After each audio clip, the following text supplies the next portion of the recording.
Okay, everybody, welcome to another one of our Lunch in the Garden webinars. My name is David Chinnery, and I'm very pleased to have you all here today. It's a beautiful day outside, but it's also a good day to talk about putting your garden to bed. And it's not, something I want to think about, but it's certainly a big subject, and it's a lot of work. And I've just been thinking about how much work it's going to take me to get ready for winter. So it's a good idea to do a little review here today. And we're certainly glad to have Becky Raymond and Pat Mulligan, our master gardeners, here to talk about that. So before I let those guys get started, I just want to say again, welcome to our program. If you haven't been to our Lunch in the Garden webinars, we've been doing these on Wednesdays since sometime in April, not every Wednesday, but we've had quite a few of them. And we have another one next week. Our master gardener, Denise Maurer, will be doing fall decor with found items and fall gardening arrangements. So I'm not quite sure exactly what that's going to be, but she's going to be doing some live demonstrations here at noon next Wednesday, which is October 21st. So hopefully you all can join us again for that one. But today we have Pat and Becky, and they're going to be talking about putting your garden to bed. So I'm going to be the moderator here. And if anybody has a question, you can type it in the chat box. And at the end, I'll be reading those to Pat and Becky, and we'll be answering the questions. So are you guys ready? Yes. Yes, we're ready. Okay, well, welcome everybody. And I'm going to minimize myself here and let you get started. Sounds too would be nice. Well, we're the speakers, so we might show up. Okay, take it away.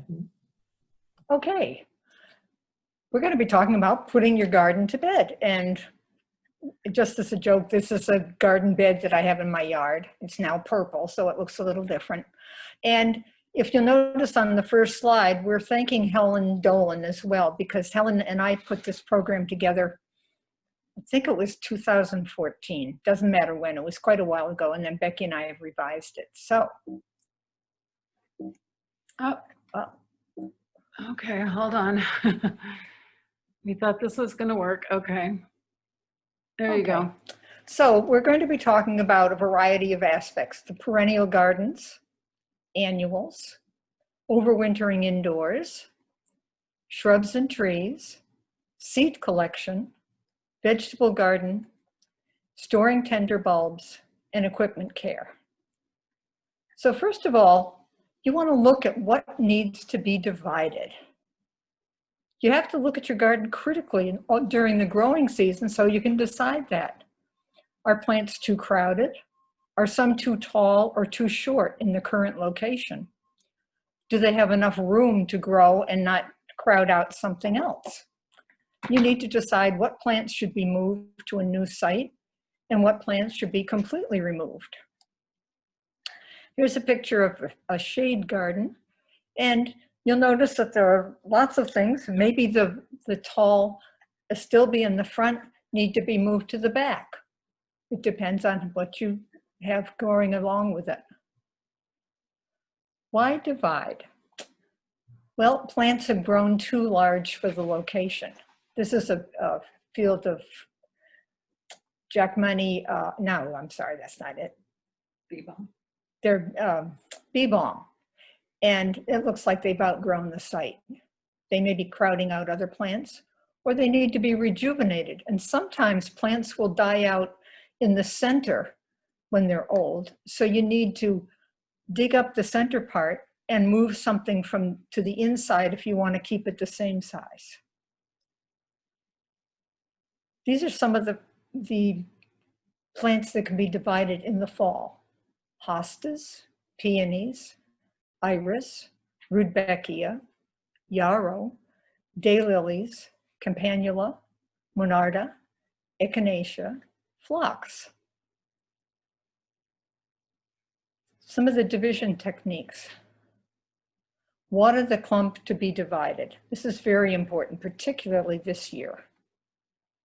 Prepare soil at the new site. You want to have the soil all ready so that when you transplant, you can pop it right into the ground. Lift the plant to be divided with spading fork or shovel. Shake off the excess soil. Remove any attached weeds. That's very important because you don't want to move the weeds along with the plant.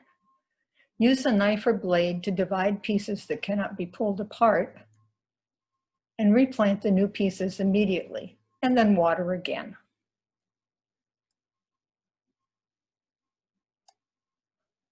This is a picture of me dividing some hostas with somebody. First of all, you need to go all the way around the plant that you're going to divide in order to make it easier to lift. And you may have to go down 6 inches. Use 2 forks with a hosta or daylily, which is also another big plant. And you'll have to dig it up, pot it up for friends if there's too much, and transplant as the previous slide said. This is not a great picture, but it shows some irises that were way overgrown. This is one clump of iris. You'll notice that the rhizomes are on the surface. And that's important because they should be there. If they're buried too deep, they won't bloom. On the left, you see all of the irises that were removed from that one clump. And on the right, you'll notice that there are just 3 irises. They're going to be planted in the space that had 20 or 30. I always make a mound underneath the rhizome so that the rhizome will be level with the soil. Then you spread out the roots and bury them. They should be quite deep, so they will bloom the next year.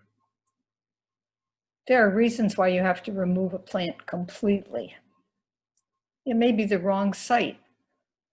Move to a new site or give away. Plant never does well. If it's subject to disease or insect damage, you may not want to have it at all. Plant just needs too much care, such as roses or hollyhocks, both of which have problems with them. And plant is invasive, what we call a garden thug. Here's a picture of hollyhocks. You'll notice the pink hollyhocks growing up along the arbor, and the top is Jackmani clematis. Hollyhocks are very attractive early in the summer, but they're subject to I can't see with that thing. Come on. We're going to, just a minute, we're going to remove something. Thank you. Okay, now I can see the whole screen. They are subject to rust and other fungal diseases. Japanese beetles love hollyhocks. By the end of the summer, they can look very unattractive. You may want to remove the plant entirely. Oh dear, do I have to Try this one. Nope. Well, thank you. And here's a picture of the hollyhock, which is subject to fungus. If you'll notice, there's a thumb on the left of the picture, but above that, where the plant separates, it's yellow. And then there are some yellowish orange spots along the plant. The leaves will shrivel and die, and extensive spraying with fungicide is necessary if you want to prevent this. Bee balm, as we mentioned before, can be invasive.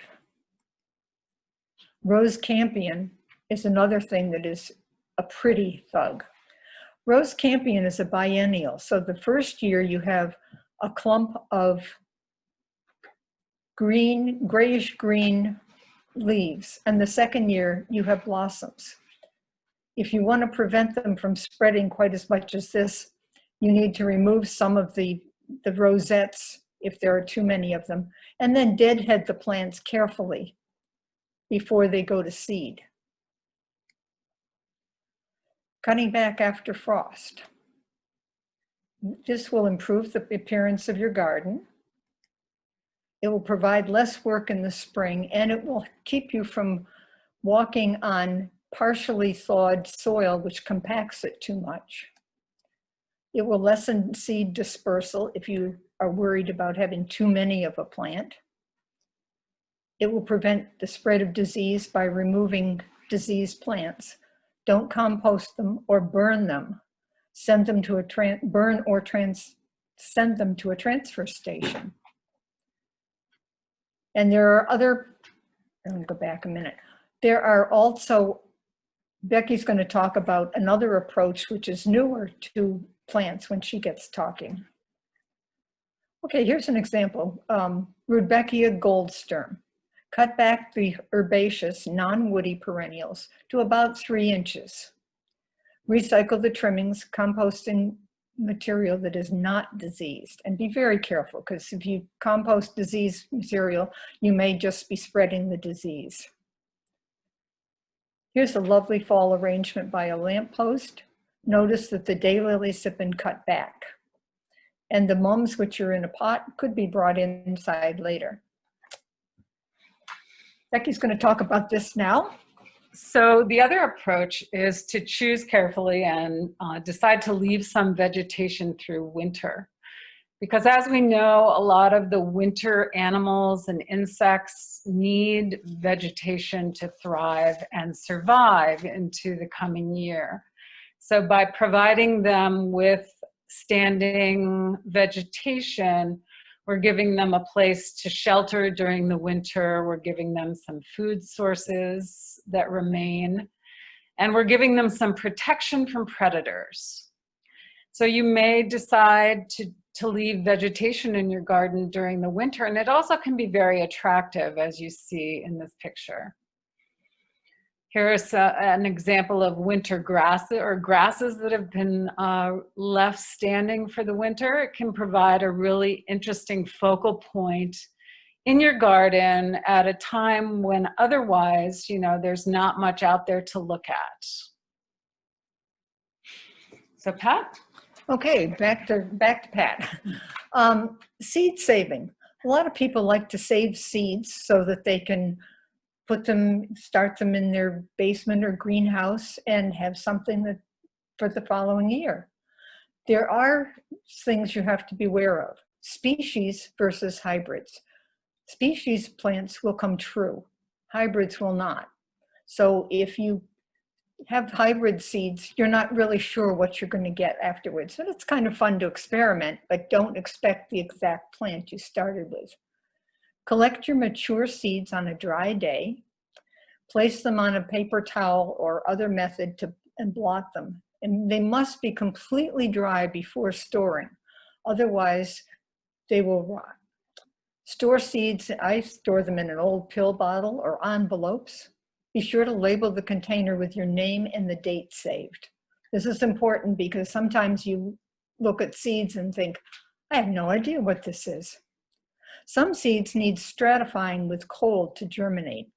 I store mine in the refrigerator so that they're all stratified whether they need it or not. This is a good source of cleome. It's a good source of seed when mature. These seeds, do we have an arrow we can move around on this? Oh, yeah, okay. I don't know if that's going to show up for other people, oops. though. I don't know if you can see this, but these are the seeds. There's some here and there's one down here. Right now, these are not ripe seeds. They're turgid and they're full of life, but they're not ready or mature. Most seeds, when they mature, the seed cases will turn tan or brown, and they may start to pop open. For instance, you know what milkweed looks like when it pops open. If you're going to save milkweed seeds, you want to do that as they start to pop open, but before they've taken off with their parachutes. The same is true of many other seeds. For instance, the cleome, the seed case will turn tan, start to pop open, and the seeds inside will be almost black. Then they're mature, and if you save them, they will grow. The fall cleanup of annuals. Flowering annuals can be potted up and brought inside to brighten up a room. Begonias are cheery and will bloom indoors. And these begonias are there were actually 2 pots of them, and they're ready to go indoors.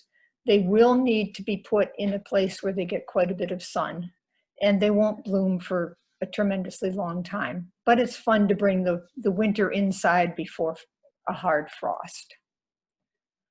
Other annuals can also be brought inside.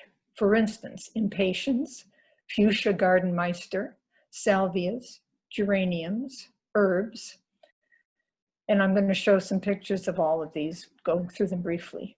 Inspect the plants before you bring them indoors. You don't want to bring in any insects that are obvious. And sometimes people want to have their the things that they bring inside separated from the other house plants in case there is a problem. You can use an insecticidal soap to remove the unwanted visitors if there are any. And plants will need sun to keep blooming.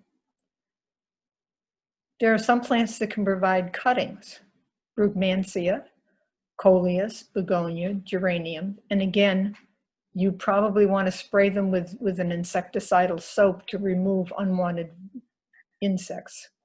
This is a dragon wing begonia. And geranium, here's another option. You could take cuttings to start new plants. You can move the entire plant into indoors for a sunny location. Leave the plant in a pot indoors and allow to go dormant, watering occasionally until spring. And there's a really thing that I have never dared try, but I have heard that people could remove their geraniums from the soil, knock everything off. They have a bare rooted plant, hang it upside down in the basement or a cool garage, and then repot it in the spring. I don't dare that, but I've heard it works.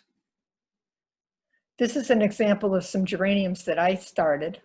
I cut about 3 to 6 inches, removed the lower leaves, and placed the cut pieces into a paper bag in order to let the cut ends, you want to leave the cut ends exposed and let them scale over. This way, if you have a callus on it, they won't bleed out. Then you place them in a damp mix of potting soil, vermiculite, and some peat moss or other thing. I put it into an old dish pan. It was just barely damp. And you'll notice that the leaves are sticking up over the top of the pot. So I've made a little frame out of 2 bent coat hangers. That way the leaves are not touched by the plastic, which then covers the whole box. You shouldn't need to water this, but keep an eye on it, because if it's too humid, you'll need to vent it occasionally. You don't want a whole lot of condensation. After about 3 to 4 weeks, you should have roots as shown on the right, and you could pot them up. Coleus, this is Alabama Sunset. It's another thing with root cuttings for the next year. So here's the fuchsia gardenmeister, some impatiens, and then you want to move on and you need to harvest your herbs. It's good to harvest herbs on a nice dry day, and you want to hang them. This is the old-fashioned way, which works very well, but you hang them in a cool, dry place and wait until they've dried. The modern way, which I prefer, is to use the microwave. And although this picture shows leaves of a various size, I find it works better if you use 2 layers of paper towels on you already want to pat everything dry, and don't use the wet paper towel in the microwave. Put them on dry paper towels, and I like to use uniform size leaves because they will dry at the same time. Start with 1 minute or 2, and then keep checking until they're dry enough so that they crumple or shatter when you rub them between your fingers. Store the dried herbs in a jar or plastic, whatever container you have, and be sure to label it. If you want to store tender perennials, it's easy too. You need to dig them up either before hard frost or certainly before the ground freezes. Gladiolas, Cannas, Dahlias, elephant ears, caladiums are all tender perennials. If left in the ground, they would be killed by the winter cold. So you do need to dig them up. Here's an example of Gladiolas. Lift the corms from the garden before hard frost. Separate the plant from the corm by either hand breaking or cutting with shears. Remove the old plant tops from the garden. Rinse corms of dirt and allow to dry in an airy location. Do not allow them to freeze. Store in a cool location such as an unheated garage or basement in mesh bags, and I think it was supposed to say with wood shavings or something to protect them. Here's a picture of dahlias in the garden bed that you saw at the beginning. This is after a hard frost. The dahlias are the ones in the middle of the bed. Dig them after the killing frost. Work on a dry day because you want to remove all the foliage, rinse off the soil, and then allow the tubers to dry. This may take several days, but make sure they don't freeze.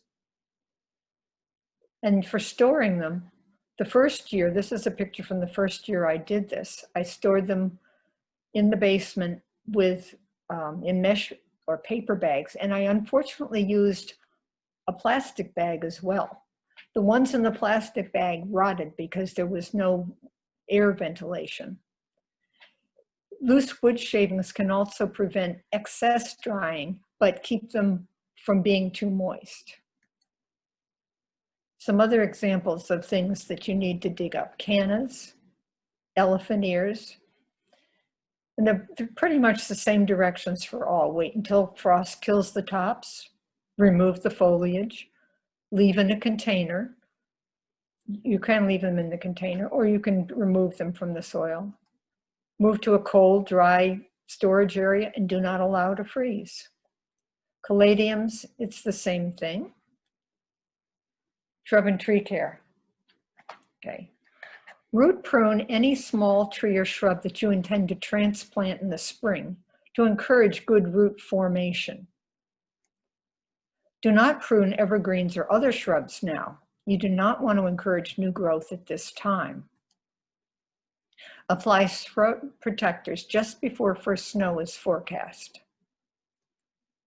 And apply fall insecticide if necessary. In other words, if you have magnolia scale, you would want to treat it now so that it doesn't overwinter. And here are some examples of winter protection. They're going to protect your shrubs from wind damage and also snow using plywood tripod as shown on the left, top, or burlap wrap. Another method is to use fencing to protect from deer. Burlap also works, as does wire or plastic fencing.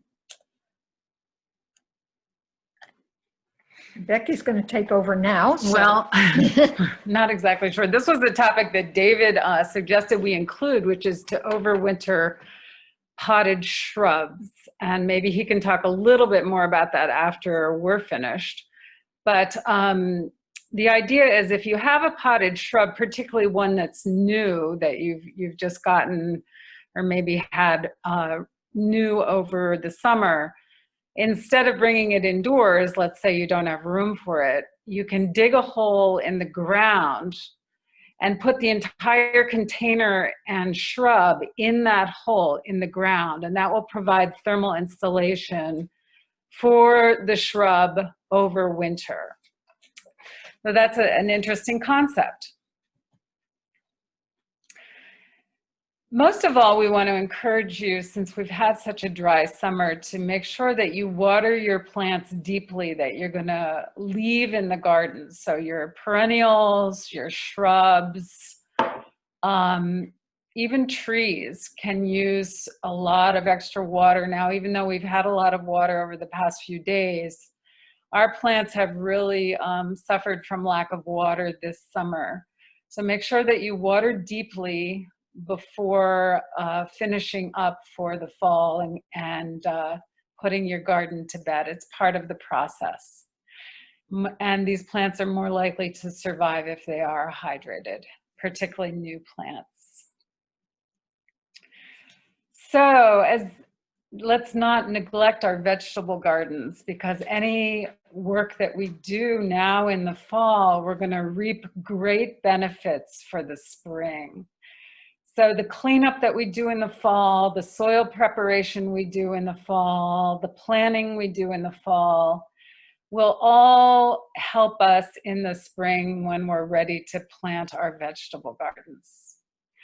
So now in the fall, what we want to do is to harvest remaining vegetables.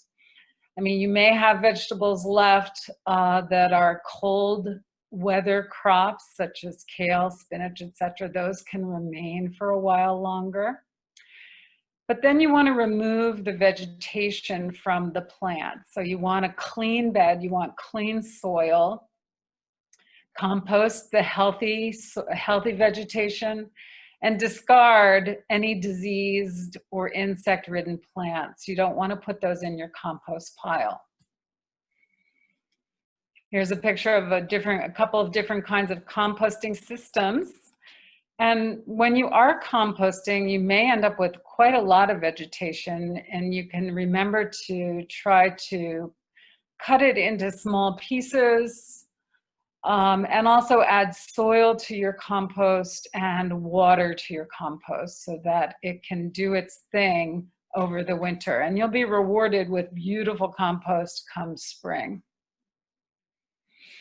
So other things to think of in the vegetable garden, as I said, you may have cold weather crops that can last well into the fall. You may make them last longer with either a row cover or a cold frame. Now is the time to plant garlic, and making sure that you choose your garlic carefully, choosing some hard-neck garlic with some large cloves that will produce healthy, strong plants come next summer. So choose a spot in your garden that you did not use this year. So you want to rotate that location from what you did this past year and plant your garlic in a new spot. Then add soil amendments, leaves, and compost to your garden beds. Again, this will reap great rewards come spring because you'll have healthy soil, and that soil will have had time to, work its magic through the biomass and other amendments that you put into it in the fall. So it will be nice and healthy in the spring. Now's the time to check the condition of any wooden bed frames in your garden and repair them if needed. And also, one thing that I've found really beneficial over the years is to keep a garden journal. So what worked, what didn't work, what grew well, what was too crowded, where the weeds are, what you'd like to grow next year. Take photos of before you cut everything down this year, so you know what it looked like, you know where things were planted, where things were located, and you may want to think about that carefully for next year. So as we know, we're not planting the same vegetables in the same location year after year. The other thing that can really benefit our soil for next year is planting a cover crop. And cover crops add green biomass back into the soil. They replenish minerals such as nitrogen. They stop erosion through the winter. When you think of all the winter storms and the damage that can do to the garden, a cover crop helps keep the soil in place. And they also help to suppress weeds. So there are many different kinds of cover crops, and just a few that I'll mention are red clover, buckwheat, even green beans, fava beans, winter rye, and several others. I'd like to encourage you to visit our Master Gardener demonstration garden at the Parker School in Wine and Skill. And there within the fenced-in vegetable garden, you'll see examples of these cover crops. There's several beds in that garden, and each bed has a different cover crop planted in it, and it describes the cover crop on a little poster next to each bed. So you'll learn a lot about them. Another thing we do in the fall, because there's always a lot to do in the fall, is mulching. So your empty annual beds, your flower beds can be mulched to cut down on weeds and unwanted seeds. And it's also very beneficial to mulch your perennials and shrubs. And that prevents damage from fluctuating freezing and thawing temperatures and provides them with insulation over the winter. But we don't do it until after the ground freezes, late in the season. So I would like to quote Margaret Roach, and she's a well-known gardener. What's the name of her website, Pat? A Way to Garden. A Way to Garden. And she says, when it comes to cleanup, less is often more effective. So let's be a little bit messier.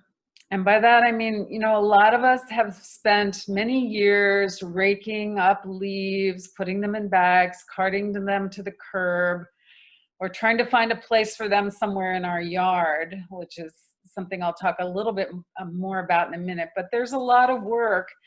And what we really miss out on is the fact that leaves, it turns out, are a real gold mine. So by leaving leaves on the lawn, we can really increase the health of our lawns. So here's a couple of photographs from Michigan State University talking about mowing and mulching leaves into the lawn. And that can be done even with up to 6 inches of leaves with no adverse problems for the lawn. I mean, we often think of leaving leaves on the lawn will create big bare spots for the grass in the spring. But if we can mulch them with the lawnmower, then that breaks them down into smaller pieces and it returns the organic matter from the leaves into the soil, making next year's lawn much healthier with fewer weeds, less crabgrass, and no raking. So by mowing the lawn, mulching the leaves, we can leave those leaves on the lawn. It's a lot less work. Or we can rake leaves to the edge of the yard or put them on the garden, as we've mentioned already, and that provides habitat for insects and small animals that need that leaf litter to overwinter. That again provides them with the shelter and habitat that they need to live over winter. Particularly, a lot of our pollinators live in leaf litter. And I know that there is a danger from ticks. Ticks also love leaf litter and piles of leaves.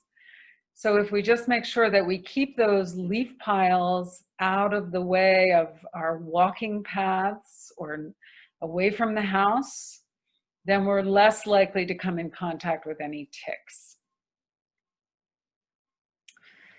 Another wonderful thing to do in the fall, which we will really appreciate in the spring, is to plant fall bulbs. And we won't go into all the wonderful things that can be done with bulbs, but we will encourage you to view last week's presentation by Keith Austin, who did an excellent September 30th, excuse me, September 30th's presentation by Keith Austin on the Cornell Cooperative Extension Rensselaer County Facebook page. Now that presentation is not posted yet, but you can come back to that page to look for that presentation. Keith did a whole presentation on planting fall bulbs, and these are just a few of them that can be planted now for beauty in the spring. Daffodils, tulips, hyacinths, crocus, grape hyacinths, camassias, and alliums. Whoops, one last. And as if we didn't have enough to do in the fall, one last very important thing we need to do is clean up our garden equipment. And that involves cleaning our tools, sharpening, washing, straightening out, getting the soil off, and then putting them away for the winter. We want to store clay pots in dry areas such as a shed or garage, drain hoses, and bring them indoors, turn off outside spigots, and remember to store your fertilizers and chemicals properly so they won't be leaking during the winter time. So enjoy, there's a lot to do, and we will reap the benefits in the spring with lovely gardens and beautiful garden beds and a whole new season of gardening in front of us. So happy gardening, and thank you very much. Okay, guys, thank you. That was wonderful. We're gonna go through the chat box now. Do you guys want to stop sharing your picture? Oh yeah, just a second. So pause, stop share, okay. There you go. Okay. Okay, now we can see you. So thank you, that was really, really good. So let's go to the chat box. And you know, you reminded me of a couple things I have to do that I completely forgot. I have to do root pruning on some redbud trees that I'm gonna move. And boy, that was a good reminder because I wouldn't have remembered that. So I'm gonna write it down. That's another thing I have to do to remember anything is write it down. Okay, so let's see.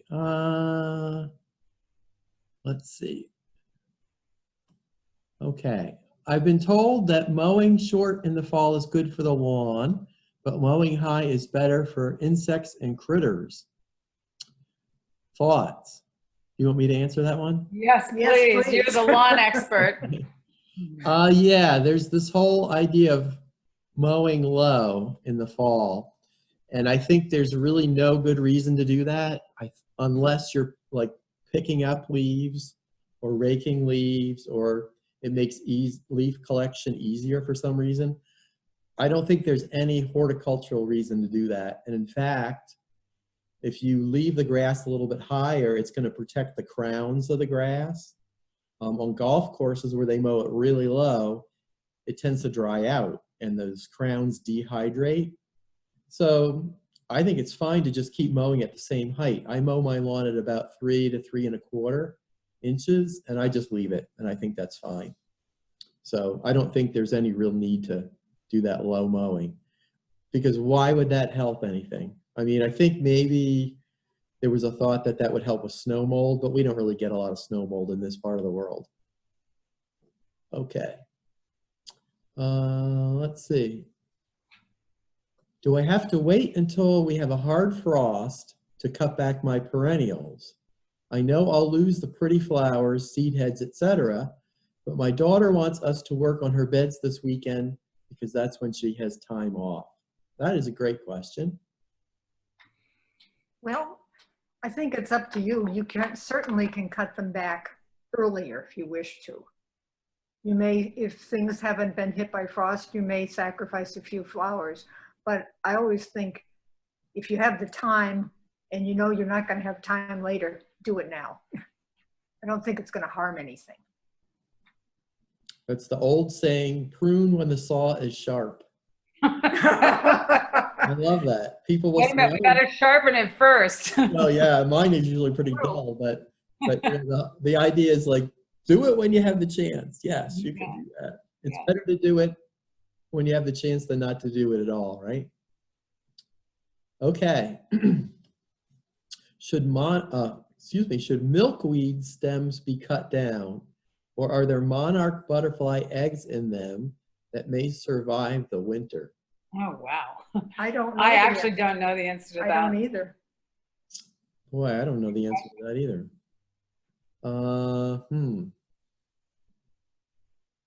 Yeah, I don't know. That's a really good question. Maybe we should write that one down, Okay. and we'll email back an answer. So I'm gonna make a note. That's a really good question. Okay, another one. Can mums be planted outside now, or better to keep them inside? The old Can hardy mum. Moms.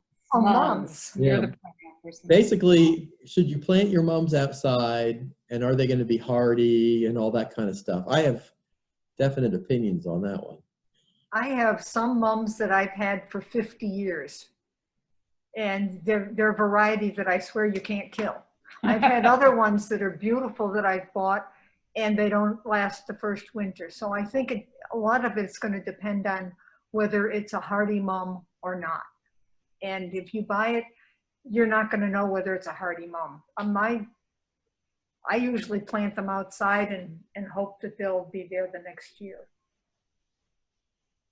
Yeah. And Dave, My opinion is that a lot of the ones you buy now at a roadside stand or a farm or whatever are not going to be hardy. Yeah. Now, I think you would either A, have to seek out really hardy varieties, known hardy varieties like Pat has. I've had them too, and you can have them and they'll last forever. But usually you plant those earlier in the season. I think planting anything now this time of the year, it's not going to have a chance to make any roots on it anyway. So even if it was a hardy variety, I think it's kind of late to plant it and expect it to survive. So most of those that you buy 3 for $10 or whatever they are, they're going to just be dead. Perennials. compost. Yes, yes.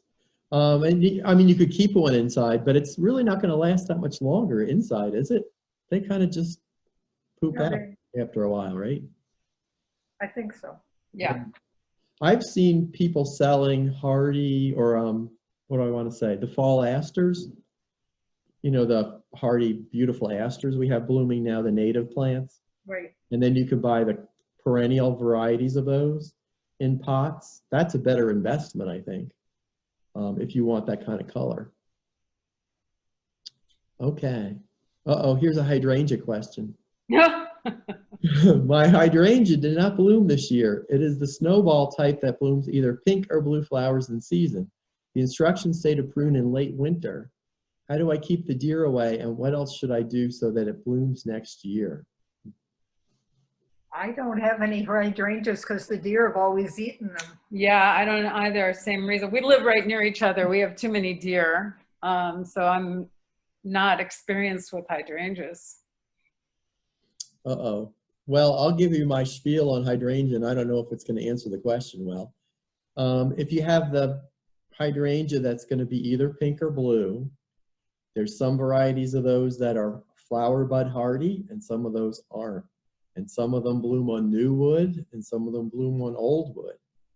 Now, the standard one is called Nikko, Nikko, I think. Nikko blue, maybe. And that one blooms on old wood. So that means you have to have those sticks from this year go into next year and regrow and bloom. And in this climate, that doesn't often happen. So what people have done is develop newer varieties that bloom on new wood. So the one called Endless Summer is going to grow and produce new wood in the season that you're growing in, and then it's going to bloom on that new wood. If any of that made any sense, I don't know. But they're hard to grow here unless you're growing something like Endless Summer. So you really have to know what variety you have, and you have to get the ones that bloom on new wood. So if you had a Nikko blue one and you wanted to try to get it to bloom next year, you wouldn't prune it now. You'd leave those sticks on it and you'd leave it into the spring and see how it regrew. And you'd have to protect it somehow from the deer and put up a fence or something like that. And those, they're just not really hardy here. They're better off on Long Island or Cape Cod. So that make any sense to you guys? Well, it does to us. It does to us because we don't have any. Well, hopefully that answered the question. Yeah. And I think they're going to definitely need a barrier to keep the deer off of those things. Let's see. Any tips for dividing ornamental grasses that have very compacted roots? I can't even get a shovel in. Chainsaw. Yeah. But that's not gonna, you're not gonna put a chainsaw in the ground. I'm only kidding. A sawzall. Yeah, Sawzall. Or I've heard people use a chainsaw that has an old dull chain on it, and you kind of sacrifice the chain. So yeah, they're really hard to divide. So They really you're are. serious about using a saw, David, on those, yeah. Yeah. I've actually seen people do both of those methods. Use a Sawzall or a chainsaw. And you know, it takes a lot of brute force. It really does. Let's see. Any experience with overwintering potted dahlia plants? Any need to cut back in fall or spring? I've never kept them in a pot, so I don't know. I've always dug them.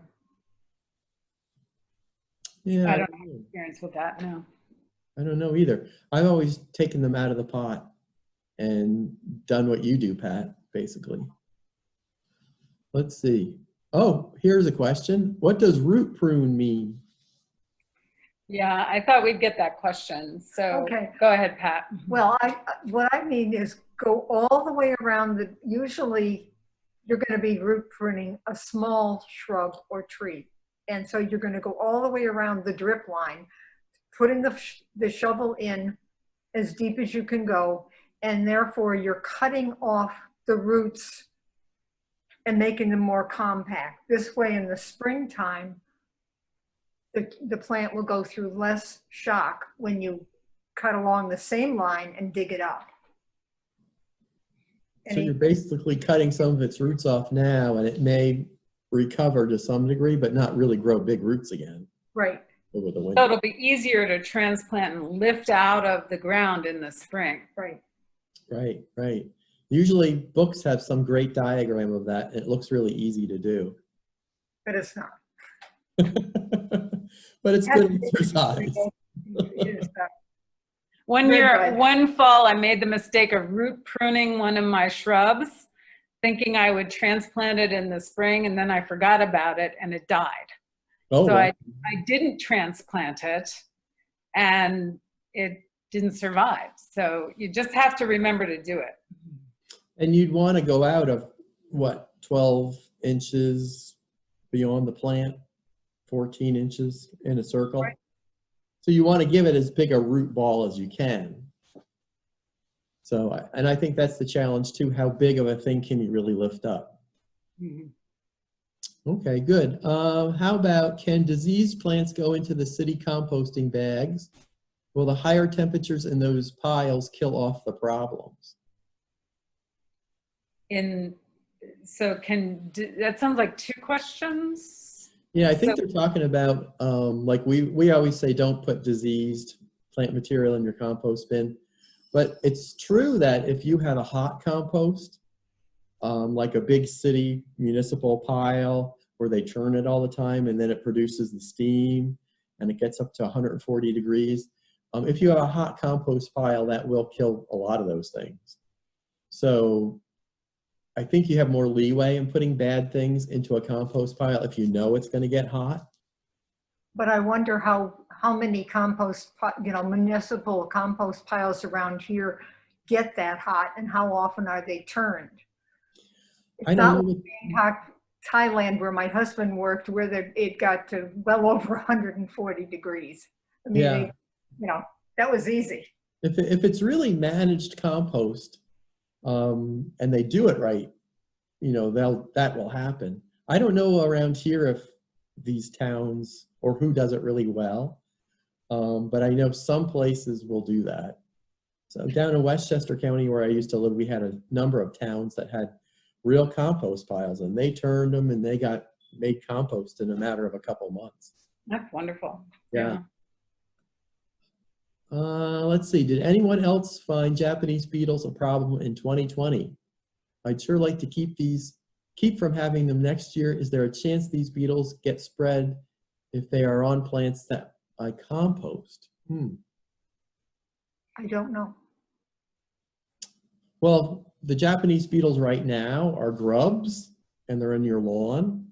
So they don't really have anything to do with composting.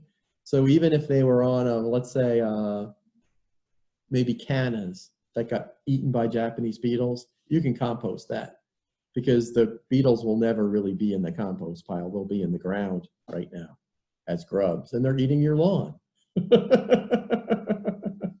And that's a topic for a whole nother webinar. Yes, that's a whole other topic. So it's hard to control those on ornamental plants. Do you guys do anything about those?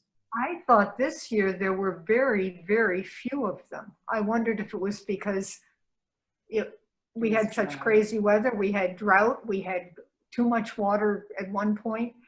If that affected the grubs, because I had practically no Japanese beetles, much to my delight. Yeah, I've given up growing a couple different things. I don't grow a lot of roses anymore because I have too many Japanese beetles. And you can use an insecticide on the plant to protect the plant. A lot of people don't like using that. And there's a couple of things you can put on your lawn, some of them organic, to control the beetles a little earlier in the season. We're kind of late for that. But you can still take care of your lawn and still have Japanese beetle adults. So that is a big subject. But maybe I can contact that person and send them some information. Let's see. If I am using a weed barrier in my vegetable garden, should I leave it in place for the winter? Is that like black plastic, or so it's probably a weed barrier around a vegetable plant.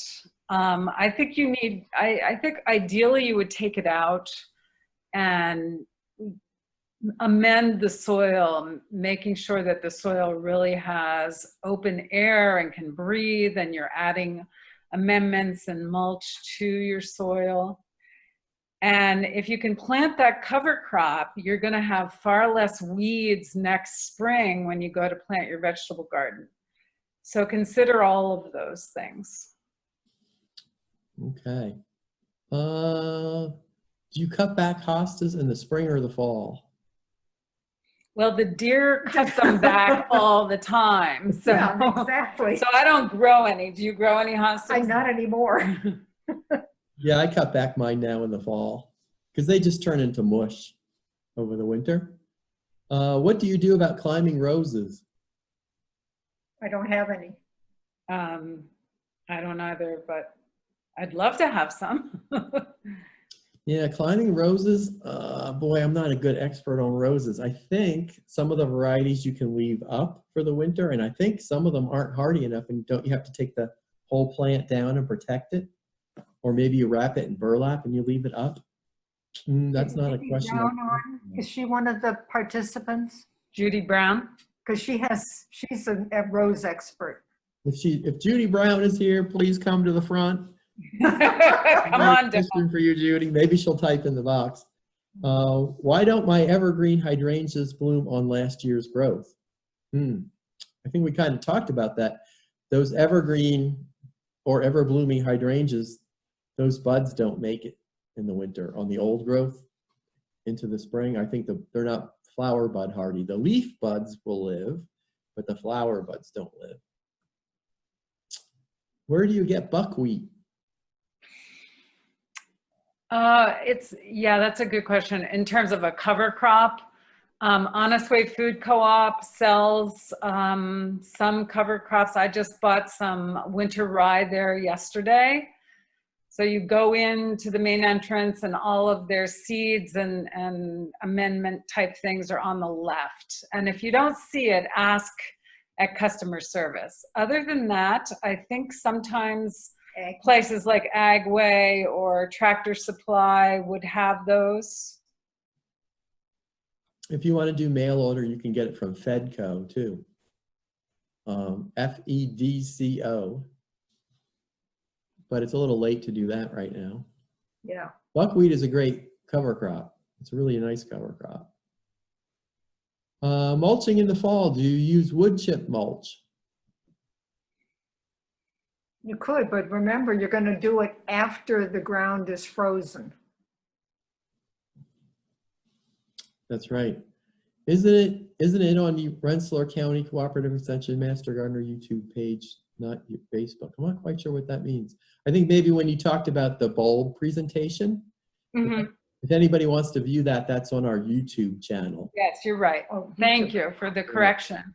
If you go to YouTube and type in Cornell Cooperative Extension of Rensselaer County, and you can spell all those words correctly, you'll get to our channel with all the webinars posted.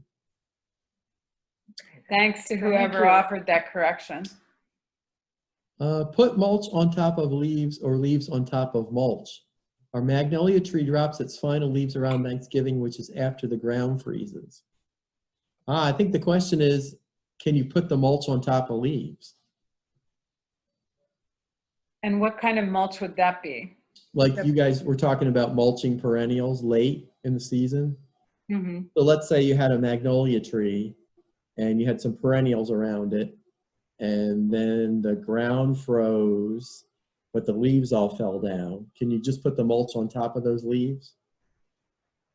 I don't know. I'm not a mulching expert, but it would seem to me that the magnolia leaves would need to be mulched themselves, depending on you know, how many they are and how big they are. But I don't know, Pat. What do you think? I don't know either. I think that, you know, it might work. Yeah, probably would be okay. Yeah, just to leave it. Do skunks search for and eat Japanese beetles? Yes.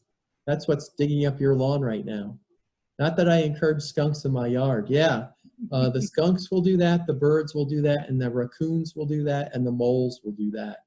So all the larger animals, wildlife out there is feasting on the grubs right now.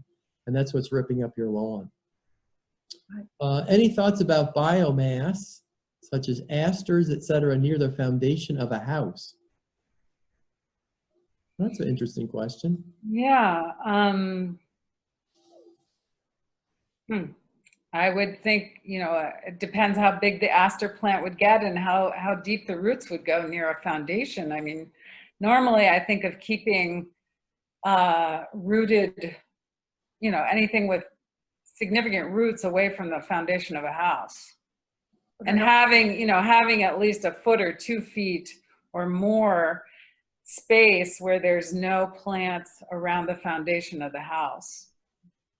Yeah, I agree. I like to have sort of an open area there, probably at least 3-4 feet. So I don't think it's good to have things right up against the building. Okay, here's the answer to the milkweed. From ourmonarchs.org says, it's always best to plant milkweeds that are native to your area, cut back milkweed stalks in the late fall or winter after they have produced seed pods and these seeds have time to mature. Leave at least 6 inches of stalks to provide habitat for insects throughout the winter. Great. So apparently ourmonarchs.org says you can cut them down late in the season. So Now when you say our monarchs, that's O-U-R? Yeah. O-U-R monarchs.org. And they're not talking about the royal family, like everybody. So thank you, Kathy Welling, for looking that up. Thank you, Kathy. Here's somebody else says, leave milkweed alone. The old stems will fall off by spring.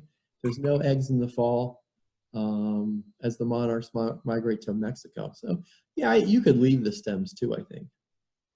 Tough stuff hydrangea is hardy here. Tuff stuff, S-T-U-F-F. So that's a good one to look for. Grows every year in our outer garden. Try an axe to dig out grasses. That's a good one. Drip line. Did one of us say drip line? Yes, Pat did. What's a drip line, Pat? The drip line is the outer extent of the spread of the leaves, or the branches on a tree or a shrub.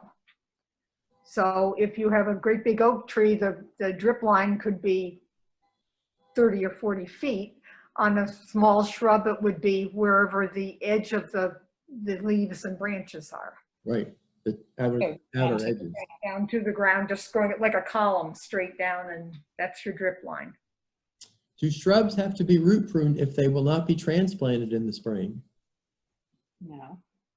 I didn't hear the. Do shrubs have to be root pruned if you're not going to transplant them in the No. spring? No, they do not. In fact, you wouldn't want to, because then you'd have the same experience I had, which was it could die. Well, That's not good. Dahlias do fine in pots over winter in the basement. Let them dry out. Okay, Great. that's good. Thanks for the outstanding program. Let's see. Yep, saveourmonarchs.org. That's what it is, saveourmonarchs.org. I have a lot of pine trees near my vegetable beds. What are your thoughts on pine needles and or cones as part of my amendments to beds? Well, then you're going to likely have more acidic soil, right, David? Yeah, pine needles take a long time to break down. yeah. I wouldn't I want think to. one thing we didn't talk about was soil testing. And I would think in a case like that, you would definitely want to have your soil tested in the spring before you plant your vegetables, just to make sure that it's not too acidic, or, you know, you've got it in a good place. Yeah, I like pine needles as a mulch, but I wouldn't put them into the soil and turn it over. Like, you can put leaves in your garden soil at the end of the year, sort of, and turn them over and just kind of incorporate some leaves if you want to. But pine needles just take a long time to break down. I think they're better as a mulch. Even composting, I think they take a while to compost. So I might have a separate pile where I put a lot of pine needles and tried to compost them. I don't even know if I'd put them in my main compost pile. But a few pine needles fall into my compost pile and I just kind of leave them. So I don't know if that's a good answer or not. Well, that's all the questions we have. We have a lot of thank yous and great jobs. Thank And I you. feel like this was like a master's degree thesis here.